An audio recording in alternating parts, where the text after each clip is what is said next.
We're here at the Eccles Theater here at Sundance for the premiere of Camp X-Ray starring Kristen Stewart. It's one of the most highly anticipated films here, and we're about to speak with her soon.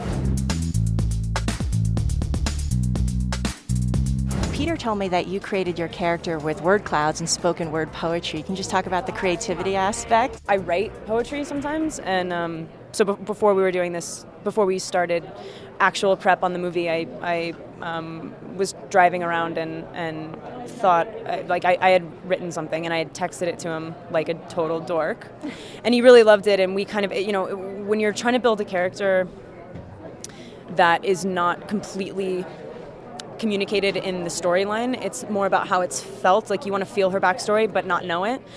You need footholds. Like, you need things that you can connect to, things that are personal for you, things that are like, things that you can hold on to. And so we always had that. It was always like, oh man, remember that thing? Remember those two words? So it'd be like, your ties don't knot. Like, he'd be like, hey, your ties don't knot. I'd be like, oh my God, my ties don't knot. Talk about how you and Kristen worked to develop this particular character.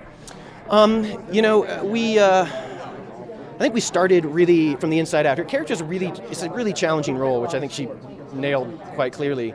But her character is very reserved, and it's a very subtle performance. It's very nuanced, and so in order to get that kind of depth that isn't just jumping off the screen at you, but is more kind of bubbling underneath that kind of stoic surface that a soldier would have, we started by just really talking about the character and building out this huge backstory. I don't think anyone would, dispute the fact that it's tough to be a girl and join the military. It's tough to hang with the boys, and you have a girl who's already struggling